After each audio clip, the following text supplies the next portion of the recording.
قبولیت کی وجہ جو پہنچ جائے. ہر نماز کی قبولیت کی وجہ کیا ہے؟ تسبیح جناب فاطمہ زہرا. کہنا پڑے گا کہ مولا دے کے واسطہ پنجتن کی ذات کا تجھ کو، تیرے کرم کی مولا التجائیں کرتے ہیں. درود پڑھ دے اللہم صلی علی محمد وعلی محمد. تسبیح جناب فاطمہ کی فضیلت سب سے بڑی یہ ہے کہ نماز کی قبولیت ہے.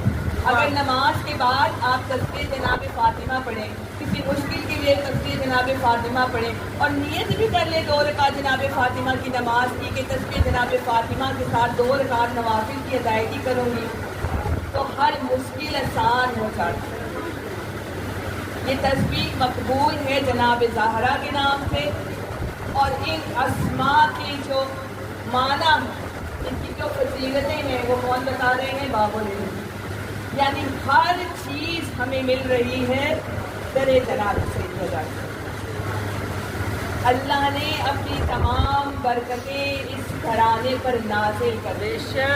اور اب یہاں پر مجھے روکیے گا نہیں، کہنے دیجیے گا کہ جملہ آپ کے حوالے کر رہی ہیں اور شاید پہلے بھی پڑھ چکی ہوں کہ علی علی کرتے ہیں لوگ، کہتے ہیں کہ یہ علی علی زہرا علی فاطمہ حسن و حسین کرتے ہیں. کیا وجہ؟ کیا ہم اللہ کی عبادت نہیں کرتے یا باقیوں نے اللہ کی عبادت نہیں کی؟ تو وجہ ایک ہے. کیا ہے؟ اللہ باقیوں کو دیتا تھا وہ سمیت لیتے تھے. اللہ باقیوں کو دیتا تھا وہ سمیت لیتے تھے. اللہ علی کو دیتا تھا وہ بانٹ دیتے تھے. سبحان اللہ سبحان اللہ. اللہ صلی علی علی کا نام نہ لیا کرو تم نماز میں، کہنے لگے کچھ لوگ مسجد میں روک کر. علی کا نام نہ لیا کرو تم نماز میں، کہنے لگے کچھ لوگ مسجد میں روک کر. میں نے کہا علی میری سانسوں میں ہے بسا، میں نے کہا علی میری سانسوں میں ہے بسا. کیسے پڑھوں نماز میں سانس روک کر؟ نعرہ حیدری حیدری. سبھی سے تو سلامتی کے لیے بابا سے بلند صلوات.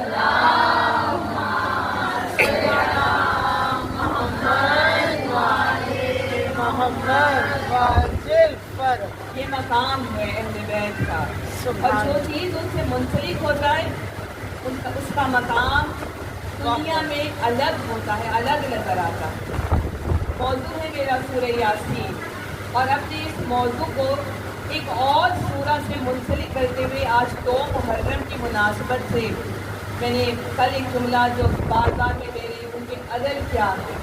یاسین کا مطلب جب سمجھاؤں گی تو آپ کو سمجھ آ جائے گا کہ یہ بار بار جملے کی تکرار کیوں ہے. کہ کسی بھی چیز کو اس کے صحیح مقام پر رکھنا، اور جو عزادار ہے نا وہ اپنا مقام نہیں سمجھتے.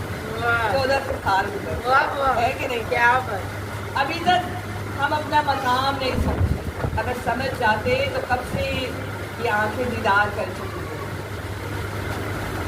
خدا سورہ 3 میں 4 چیزوں کی قسم کھا رہا ہے. بسم اللہ الرحمن الرحیم. والتین والزیتون وطور سینین وہذا البلد الامین. پہلی قسم زیتون، انجیر، طور سینا، اور چوتھا شہر امن. سبحان اللہ. یہ چاروں چیزیں اگر اپنے گروپ میں دیکھیں نا، یعنی جو انجیر ہے وہ پھلوں میں سب سے بہتر، افادیت بہت زیادہ. زیتون کی افادیت بہت زیادہ.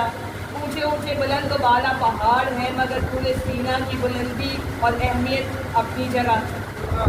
شہر مکہ تمام کائنات میں اس کی جو افادیت ہے، جو اس کی فضیلت ہے، وہ اپنی جگہ. تو اللہ نے قسم کھائی، یعنی واو استعمال کیا نا، واو قسم. تو قسم کھا کر کہا کہ ان چاروں کی قسم ہے. قسم کھائی کیوں؟ تو حوالہ دینا چاہتی ہوں میں نہج البلاغہ اور منہاج الصادقین سے. منہاج الصادقین جو کہ 2 اماموں کے فرامین پہ مشتمل کتاب ہے، علامہ مجلسی نے لکھی ہے. 2 امام، امام محمد باقر، امام محمد صلی علی محمد وعلی محمد.